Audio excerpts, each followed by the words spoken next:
washinyaguriwe ku musaraba, wa wundi wapfuye akazuka, aherutse kunsura mw'ijoro ry'umugisha, arimera mu butumwa. Amen. Nari mvuze nti nitwa Melyse, hariho benshi ngaha banzi.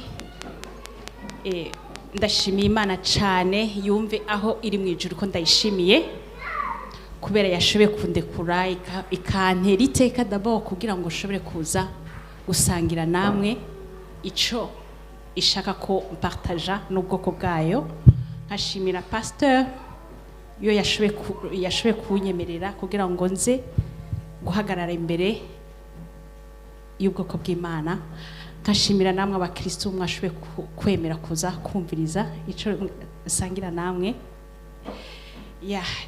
Rero imbere yuko ntangura ubuhamya nasaba kugira ngo hari indirimbo, iyo ndirimbo ni imwe mu ndirimbo zanje na ndirimba ni album itarasohoka yose, mugabo iyo indirimbo niyo ikubiyemo cyane cyane ubwo buhamya yose, musaba kugira ngo ayishiremo.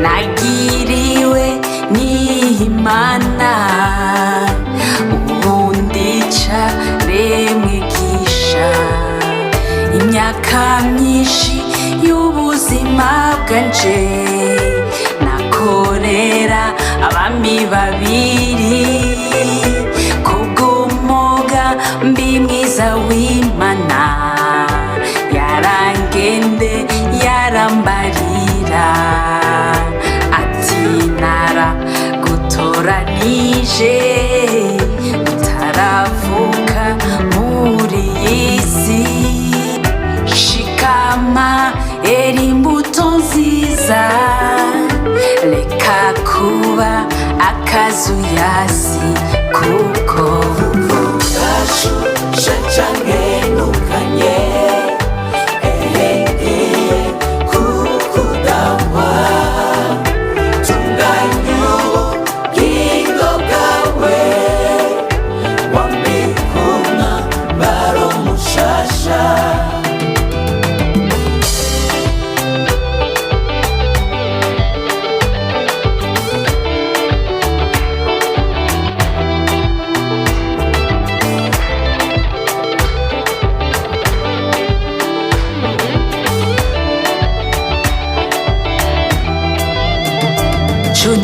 dusa ngiye urugendo ruja mw'ijuru, umvira ijwi risemerera mu bugaragwa, rikuburira kuva mu vyaha, hagarara mu mana gusa, va mu mwiza kurikira umuco, igihe niki cyo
haleluya. Uyo rero niwe yari Melyse wa kera korera abami babiri, c'est-à-dire que nakorera kuguru kumwe kwari mu isi ukundi kwari mu mana, ibyo bita ngo gukorera abami babiri. Amen. Bon, reka ndababwire rero ingena natanguye kuronka iyo message nakiriye agakiza 2013. Nyuma y'ico gihe, nyuma y'ukwakira donc gukizwa, hari ibintu navuganye n'Imana, hari ibintu donc novuga ndi ibyo twasezeranye n'Imana ku bw'ico aho hano yari inkuye ku bwako gakiza. Hanyuma nararonka cyane contact n'Imana, naravugana cyane n'Imana kubera hari ibintu nari nayemereye, novuga nti va unagiranye n'Imana ukuntu yari impaye agakiza. Hanyuma 2014 kuko ico gihe Imana yaranganiriza cyane, 2014 Imana impa message, impa ari nto cyane muga ntiyayiroye en profondeur. Yari message ivuga ngo imbwira donc ngo ça lever le manteau, donc igikoti, message y'igikoti. Numva ngo ngo munzu y'Imana wari abantu bagendana igikoti, donc nabona image y'umuntu, nabona yari nka vision, nabona image y'umuntu yambaye donc impuzu yera na le manteau sur une épaule ku rutugu rumwe. Imana ntiyari ya profondeur ngo imbwire iki iherereza ngahe kuri iyo message. Haciye igihe gito numva ni nka muka w'Imana mbwira ngenda mu gihugu kimwe cyo muri Afrika.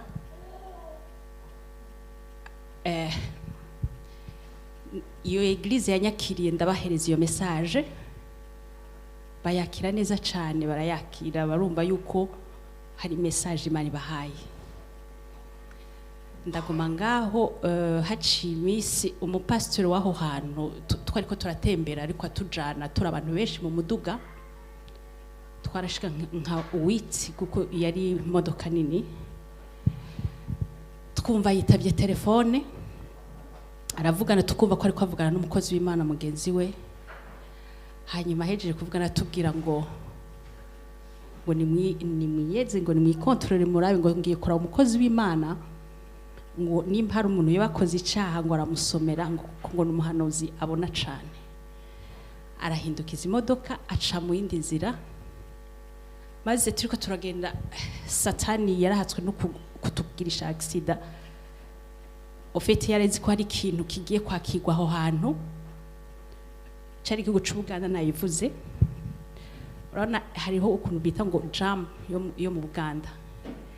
Turiko turagenda twisanga muri jam ndende cyane, dusanga tw'imodoka yacu ihagaze hagati zirya gari za moshi, donc dusanga iri hagati ya turubona iraje yari kucidusambura kuko twari hagati muri iyo barabara. Abantu baratubonanye, sinzi ngira begeje imiduga gato gusa irarengana, Imana biratwimanye. Tuca turashika aho hantu bari bashikiye, yari couple, yari umugabo n'umugore. Umugore niwe yari umuhanuzi kazi. Barashika kuko bari bazina yumva kubona ko bamenyeranye, baratangura umuriro uraka, baratangura barahanura. Umugore aja mu mwuka araduhanurira twese, donc ashikiriye jewe arambarira ati wewe, amhanurira ibindi mugabo message yavuze kandi ari nayo ariyo yasohoye, ni yavuze ati wewe urafise intahe, ati hazogera igihe Imana igukoreshe kandi iyo ntahe izobohora abantu benshi, izofasha abantu benshi. Amen. Je ico gihe urazi iyo umuntu nayifashe nka kwa kundi umugore wa Abraham Sara, igihe abamarayika bamuhanurira bati umwaka nk'uyu uzofise umwana, agatwenga kubera yumva ko bidashoboka. Nanje ndumva mego si ibintu bishoboka, numva iyo ntahe niye ntahe mfise jewe ishobora gufasha abantu, ishobora kubohora abantu, sinavyumva na gato. Mugabo ndavuga nti ame nta kintu nabona yuko numva mengo ntibibone sindavyumva aho bizoca hanyuma ico shimira Imana nuko Imana yivuze irashitsa nta kintu Imana ivuga ngo ntikibe kuko uyu shima Imana ko uyu munsi mpagaze ngaha ariyo ntaho Imana yavuga ntawe nahica ariyo nje kubabwira aka kanya amen. Ico gihe naciye ntaha ndagaruka no muri Swede haragera igihe haciye nk'imisi mike cyane ngeze muri Swede ntangura kuza mbona mwijoro nkaryama ntasinzire ngo mvuge ngo ndiko ndarota yari nkiyereko kuko numva nkumengo hari ijwi ringaniriza nkumva conversation mu mutima wanje nkabona nkibona ndi kuri podium niyo mpamvu nashaka mpamagare navuga ko baza nga batatu ndabereka uko kugena nabibonye Vanessa muzanye n'abantu batatu nabwira nashaka ndabereka ukuntu nabona iyo scene ego amen. Mwumve ngo iyi message ni message yavuye ku Mana ntaco nayo ndabizi ko ariko wewe cha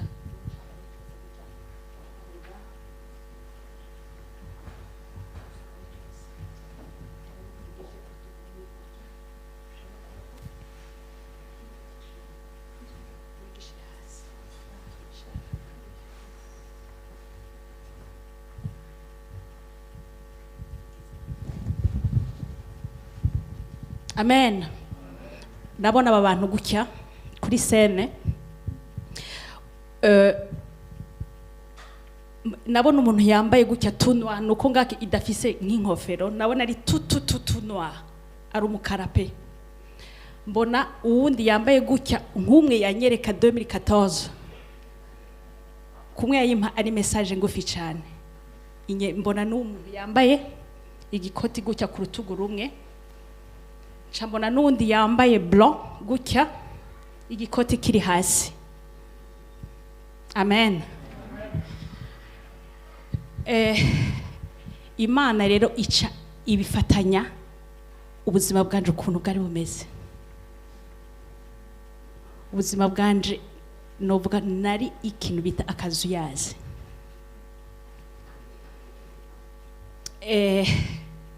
nibaza yuko nk'iyi message iri gutya ngira mwese je numva yuko nubwo ntoyisigura umwe wese arabona ingena bimeze c'est-à-dire que uyu ari mu vyaha completely uyu n'akazuyaze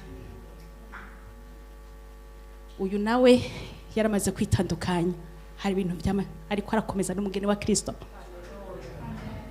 uyu n'umugeni wa Kristo amaze kwitandukanya n'icaha uyu nawe aracari akazuyaze rero je Imana ingena cibinyereka nibaza yuko mwese muri ngaho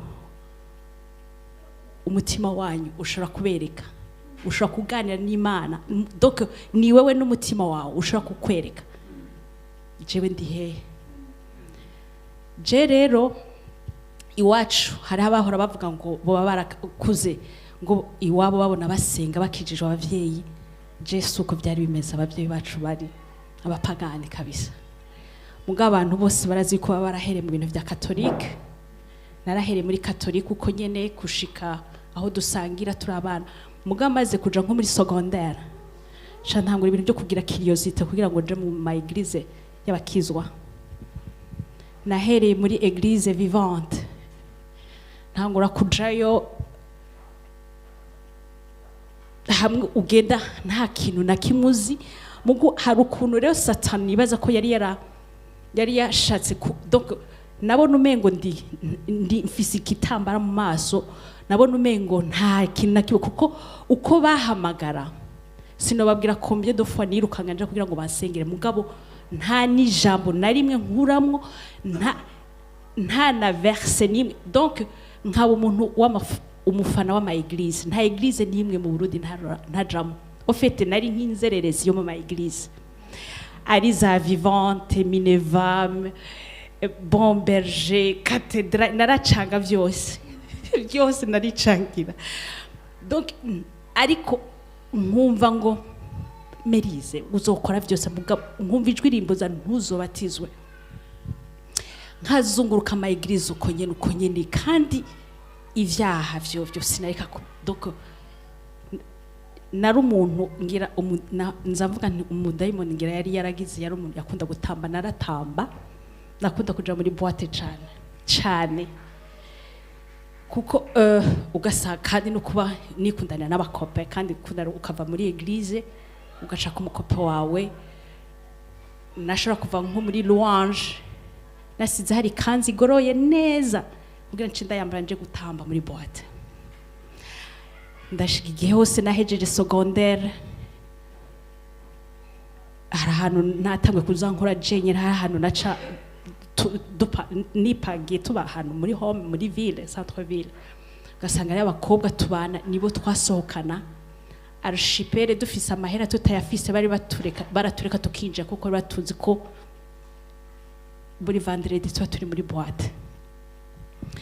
Ivyo rero ndazi ko Imana bitayinezeza na gato, kuko ijambo ry'Imana riravuga muri Nehemiya ngo ukiri urusoro renda kuzi. Hari ikintu Imana yarize ati cyangwa ikagira iti reka ndakure kuca muri ubwo buzima, hari igihe nzogukoresha kugira ngo abari muri ubwo buzima nabo bavemo. Nabibaye mwuko nkazunguruka donc kugeza igihe mva muri Afrika, ndazi no muri Swede.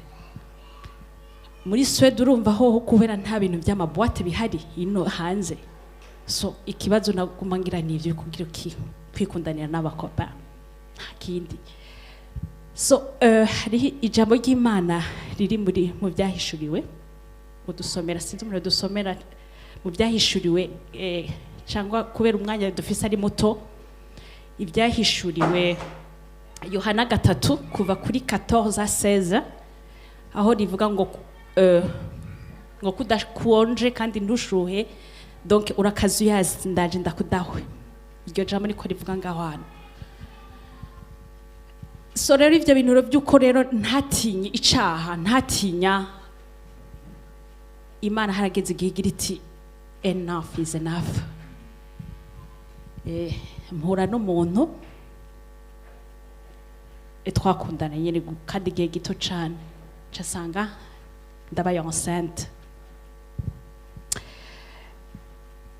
Uyo muntu yari umuntu afise ubuzima bwiza, yari umuntu mu buryo bufadika, yarahagaze neza cyane, yari umu entrepreneur, afise foretoge yiwe, afise iki mugabo ku muntu ambona ari kugira ati wow, Melyse arose kabisa ubuzima bufadika. Mugabo Imana igukuye kwa maboko, ikudashwe nkuko muribukana rya jambo riri mu byakozwe n'intumwa, igihe Paulo ariko arigisha, hari umuhungu yari yicaye mu idirisha, yari kubisa ava hasi kubera ko umuntu aribaza ati kubera itiro ritamufashe ngo yikubite indana, ariko yikubise haze. So ico gihe rero nanje bigenda uko mbaobrije yuko nza kubana nawe, ndamusanga afise inzu, ndavyara, arayigurisha tugura iyindi nini, afise imodoka. Nukuri amafaranga yanje ntaco nayakoza, nari fise ubuzima buboneka bwiza, mugabo Imana indani mu mutima iranyima amahoro, sinzi ukuntu yabigenjeje, ndabura umunezero, ndabura amahoro, ndaba deprime, ongesti mwitabaho, nkarondera ikintu. Urumva na kwa kuguru rero ko ari kuri mu Mana kurateba kuravamwe, ahubwo ariho nace nisanga ngaha. Haleluya.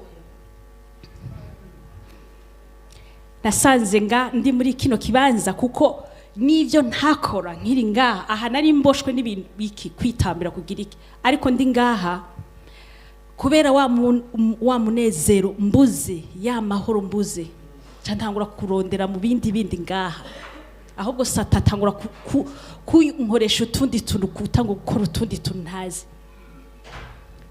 Ibaze ko ntigera n'inzoga, muga kubera kurondera umunezero narashaka kagenda nko muri system nkarondera kakanu gasosa ngira kuri dogere ya nyuma mugabo gafise alcohol hamwe mfata akantu gato gusa nkaca mbazerera kadasanga ndi happy ivyo ndabitangura kubikora mugabo ivyo byose ndabishaka kugira ndondera umunezero.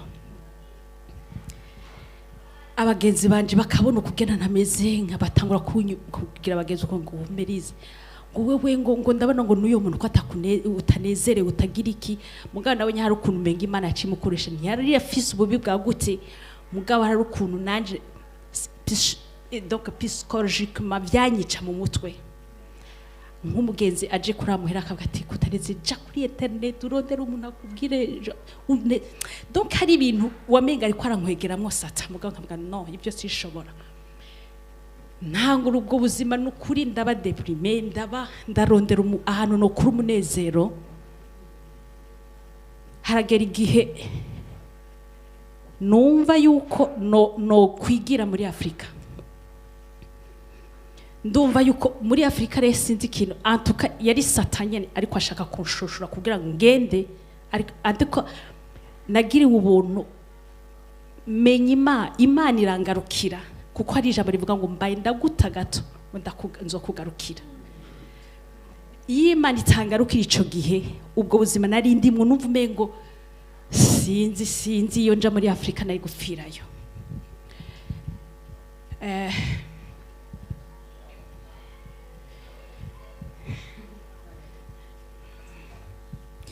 Mugabo Imana ni Imana igufise ko mugambi narayibonye ko Imana iraguta mugabo igufise ko mugambi iragutora kandi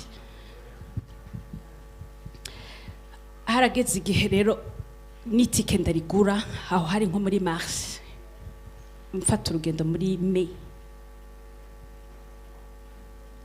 itike twaheje kurigura kandi twari kujana nawe n'uwo mwana wanje yarakiri muto. Umunsi umwe hari mu kwa gatatu nje nyene nashishwe meze nabi sinzi umuntu w'umugenzi wanje wo muri Canada arambwira ngo Melyse ngo hariho umuntu ngo kubera nari maze gushishwa naramuraruye numva menga ibintu byose bishisha ntumkiri ngo no Melyse n'umukozi w'Imana ngo hari message ambwiye iryo jambo umukozi w'Imana kuntu nari imeze nacevuga okay n'umukozi w'Imana reka nijeje nyene namwihamagariye ndamuhamagara direct kabisa arambarira ngo nakubonye ngo muri uri umugenzi wa gogo arambwira ati nabonye visage yawe Imana yarayinyeretse ati nari kuri Player Mountain ati Imana inyereke visage yawe ati numva Imana ivuze ngo ivyo biva muri ivyo bintu urimo wico sico kibanza cawe ngo narabonye ngo mbona ngo hariho ngo umuntu w'umugenzi wawe pfamfe ngo ariko agushirire ikintu c'uburozi mu kinunwa ambwira ibintu byinshi cyane. Ikintu cantangaje ahejeje kuvuga iryo jambo ngo ikintu cica mu kinunwa ofete nace ndabibona i Burundi nari gupfirayo kuko sinari ngiye ngo ngiye kugira iki nari ngiye mu bintu byo sinzi kwita kwidefura kumva ndondere umunezero. Ahejeje kumbwira iryo jambo numvise nk'ijwi ryajwi riragaruka mu mutima wanje numva ijwi rimbajije ngo Melyse ngo iyi saha upfuye ngo ikibanza cawe co barikiye mu ijuru cyangwa mu muriro. Nchano mbona hariho sensation yaje novuga iyo bari nka nayo iyo bari nka vision nibonye fashe gurutoke darushize nko kuri cuisinière gutya numva ubu babare gavenga nabwumvitiye nga numva mva nkomindura mvuga nti no nshaka ijuru shaka ijuru iyo question bambajije narabona nko kumengo na point d'interrogation nini ikibanza cawe ni mvuze ngo shaka ijuru numva riragarutse kandi ushaka ijuru rikorere. Uwo mwanya sishobora kubabwira ukuntu wamengo hari wundi muntu avuye muri jewe haza uwundi muntu, wamengo hari ikintu cuburutse ku maso, naciye ngira ubuzima bwo gutinya, naciye ngira ubuzima bwo gutinya kuja mu muriro. Donc mbuwundi muntu wamengo hari ibintu bikungutuye mu matwi yanje, ntangura kumva, ntangura gukanura, mba une autre personne. Ntangura kugira ibintu byo gushakisha, kurondera kumva ijambo, kumva urondera, nta mwumve yuko aho hari 2013, hari 2013, ariko iyo myaka yose nari ndi mu Burundi nta n'umukozi w'Imana arizi, nta n'ijambo. Ibaze na gushika 2014 niho namenye l'histoire, mbeme na l'histoire y'abanyisraeli. Nta kintu na kimwe nari nzi muri Bible, nari nzererezi, kandi Imana yanyumvishe ko ari abantu benshi bari mu nzu y'Imana bameze gutyo. Hanyuma ntangura kwishakishiriza jeje n'ijambo ry'Imana, shakisha ndondesha. Mugabo urumva Imana yacinyereka yuko ofete nacinja muri kino kibanza kumwe y'Imana yanyereka, kuko hari ukuntu naciye mbwira Imana 2000, donc nabari Imana iheje kumbwira donc ayo majambo yose no gutinya gupfa no gutinya iki, ncambwira Imana ndavuga nti Imana, naramaze kugura itike nzoja muri Afrika. Ndavuga nti Imana, ngira ndagusaba ikintu kimwe, jewe nunjana mu Burundi nkagaruka, ukashika indege ukayijana ikagera ikagaruka muri Sweden, ndakwemereye nzoshika mbatizwa, sishaka gupfa. Narumvise Mana yuko avuga ko umuntu yabatijwe ngo byose ibyaha birabonda haze mu mazi akavuka ari kirema gishasha. Ndashaka uzunzigame ngaruke nzoshika mbatizwa. Turagenda muri Afrika, ndarondera kukwera ubwo bwoba byose. Ndabwira Imana nti Imana, nungarukana nzoshika mbatizwa. Ndagenda nca ntangura kurondera abantu bari muri Afrika, ndonderera umukozi w'Imana, kuko numva ubwoba. Navuga aho nza kwibanira sinzi ibyo sataza gukora, ndaza gupfa ntaragaruka muri Sweden ngo mbatizwe. Nico nayishaka gusa kumva ko Melyse wa kera agize imbundi muntu. Ndarondera umukozi w'Imana aho nabatwara abana, ndagaruka muri Sweden, Imana iranzigama, tugaruka muri fama itariki imwe y'ukwezi kwa gatandatu 2013, ndabatizwa naho nyene Satani atabishaka, ari iyo nindi ntahe mugabo atabishaka, ari komba imwe idasanzwe. Kuva ico gihe Melyse ncamba mu buzima bwo gukunda Imana, bwo kumenya Imana, bwo kuganira n'Imana. Imana ikanganiza ibintu byinshi, ikanganiza. Novuga yuko aho ngejeje muri Imana gusa twabanye nayo. Mugabo Imana icirambwira kunyigisha kuri aba bantu kukuntu biba bimeze, irambarira iti ngo muri aba bantu batatu wibande cyane muri aba bantu babiri, uyu muntu wo hagati. Ati uyu muntu sindamuzi, ntahagaze kwa Satani kandi ntahagaze iwanje. Wibande kuri uyu muntu aterera ico gikoti hasi. Impereza n'amaverse, kuko ico gihe ndaguma numva ijwi rimbwira ngo soma cyane igitabo cyo kuva, nkibaza impamvu. Mugabo Imana yari izi ko hariho inyigisho izompa ku bw'aba bantu. Urumva hariho ngo igitabo cyo kuva 8:28. Sinzi ko ndashaka ko ari umuntu yodusomera aho hantu. Shari kugira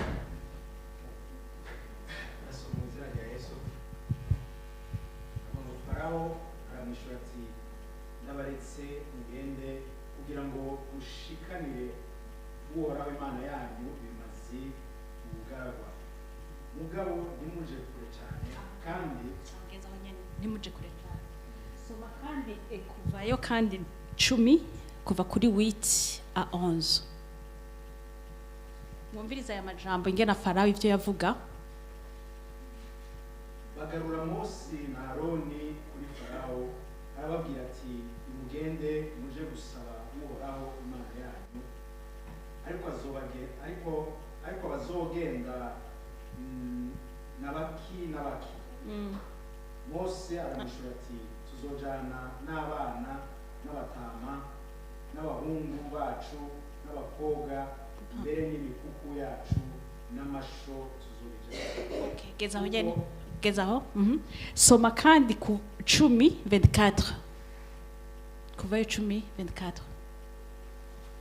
Farawo ahamagaza Mose aramubarira ati nuko nimugende muje gusaba uhoraho n'abana banyu nabo mubajane mugabo imikuku yanyu n'amasho yanyu byo bisigare. Ageza ngaho urakoze cyane. Amen. Amen. Muravyumva ingena Farawo yariko aradilinga na Mose ntiyigera ashaka ko donc abanyisirayeli bamuja kure. Amen.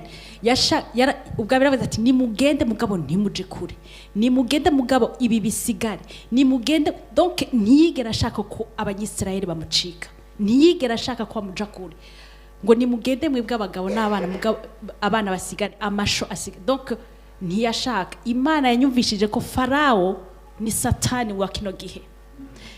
Satani aravuga ati genda ukizwe mugabo ntunje kure, genda ukamufure kuri umuririmbyi, genda ukamufure ko akijijwe ari nayo ari deju arakijijwe yo. Genda ukora ibyo ushaka byose mu nzu y'Imana mugabo hari akagozi ndagufasha. Iki gikoti cyase gutibuka ni bya bindi Satani akubwira ugasanga umukozi w'Imana aboshwe n'inzoga, umwuka w'inzoga wamunaniye guheba. Ugasanga umuririmbyi ava ku gatuta akagenda mu busambanyi, ariko kandi amavuta akarimba akamanuka. Umukozi w'Imana asizwe gute mugabo hari ikintu cyase gucika. Satani ntashaka ko abana bima, hari abo yafashe kandi abo bantu Yesu nahazoza direct ni mu muriro kuko Imana ntibazi. Iyo ni strategy ya Satani ariko arakoresha mu bana b'Imana kugira ngo Yesu agaruke. Bariko aravuga ngo ndakijijwe mugabo nibuka inkuru iyo babantu Imana ziratwara ikabagirisha ama experience waroye hari kuzima bavuga ati abantu bababaye hariya mu muriro n'abantu bagiye Akazuyaze barakubitwa buri munsi kuko Satani agira ati mwadutwikisha umuriro mwifadikanya n'abariya bakristo ngo muri ko murasenga kandi muri abacu, ati barakubitwa bababayeho nabi. So Imana irashaka yuko abakristo bakizwa bacagagure iyo migozi kandi gucika kuyo mugozi, kwikura kw'iki gikoti bibavako. Kuko mwibuke Bartimayo imbere kugira ngo atege gikoti yarasemereye Yesu umwana wa Dawudi ngirira imbabazi, niwe yasemereye kandi gikoti ngo aragita arirukanga. Haleluya, haleluya, haleluya. Umuntu wese kuko nk'ubu turiko tubagutya, umuntu wese ariko aradiringa n'Imana n'umutima wiwe, umutima uri kuraganira nawe araza hari. Kandi iyi message shima Imana ko nijya mbere ndayitanze muri church yayo, kandi Imana yavuze ko izoja mu eglise zindi. Ni message donc Imana izozirugurura umuryango kugira ngo iyi message ibakire, kuko abana b'Imana Satani ariko arababesha, ariko arabiba. Arambara ati uyu nawe mubwire abandanye yezwe abandanye, kuko iki gikoti kiri hasi mugabo hari gihaja mu ntege nke nango n'abadayimone baba ariko arashaka kukimwambika. Hari gihe wumva umengo uri kuraba etufe ukumva uri kurakwegwa n'icyaru naka, ati abadayimone baba ariko zamura iki gikoti bashaka kugira ngo bakikwambike.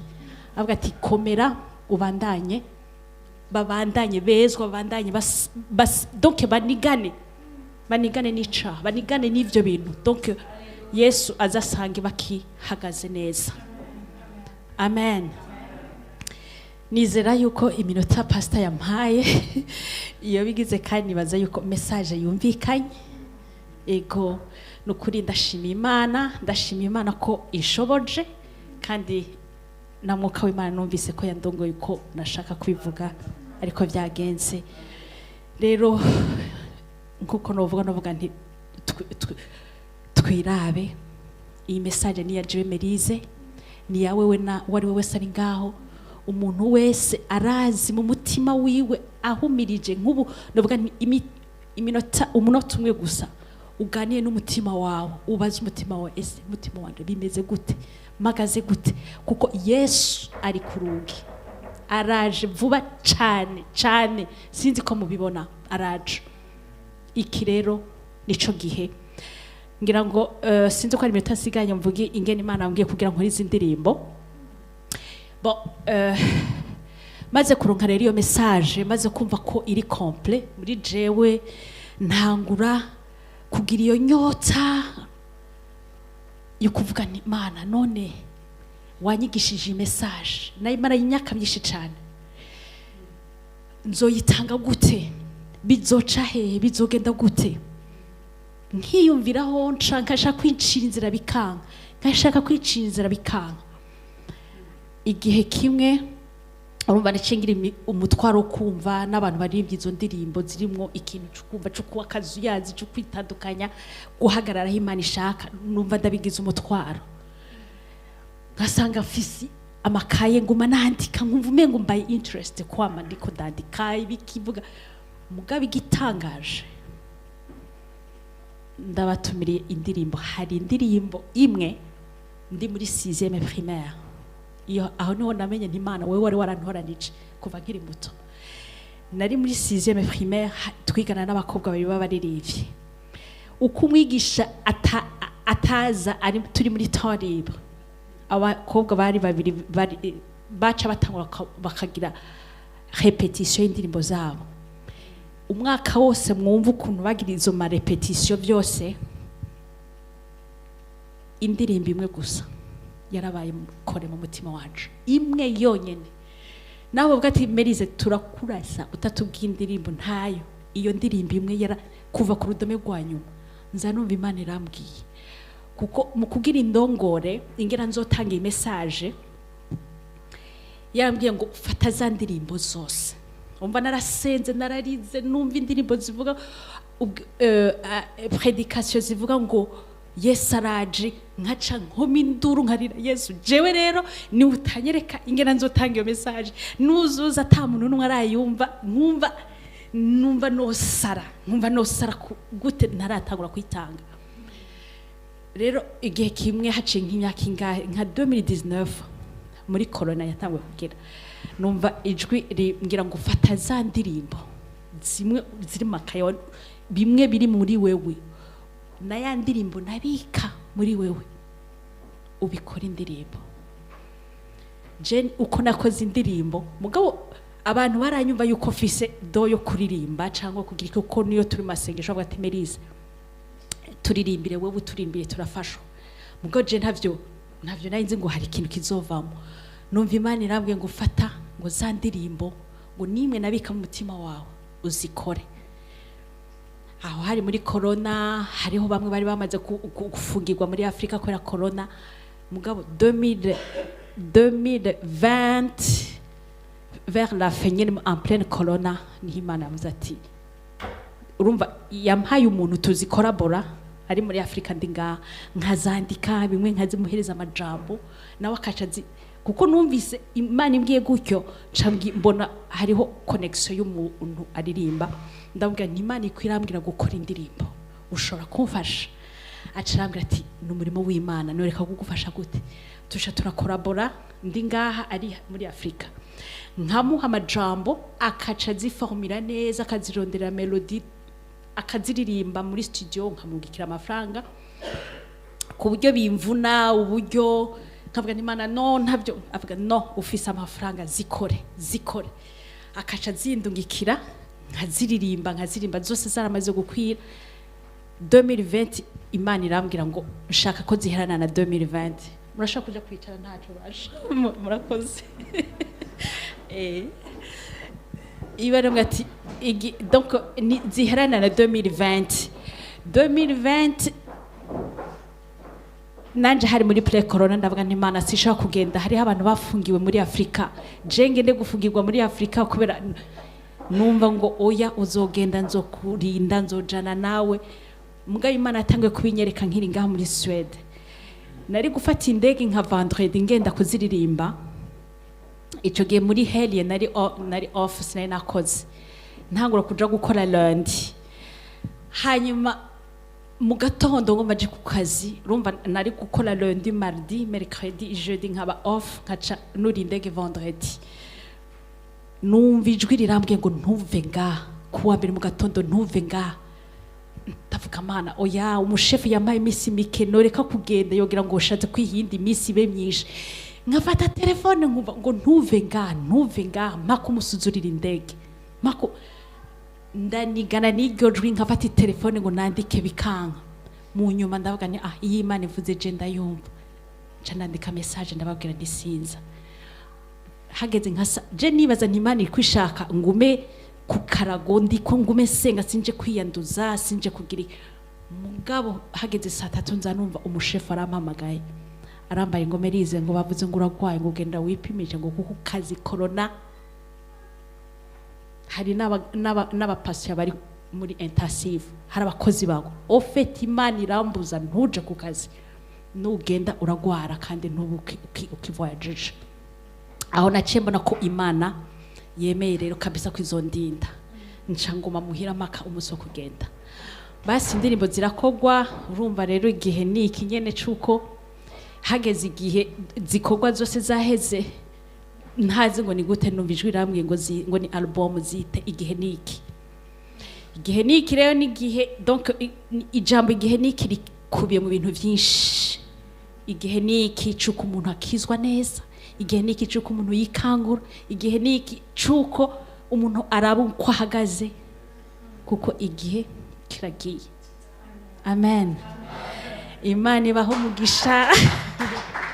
Nizere ko mwafashijwe. Amen, amen. Uwashinyaguriwe ku musaraba, wa wundi wapfuye akazuka, aherutse kunsura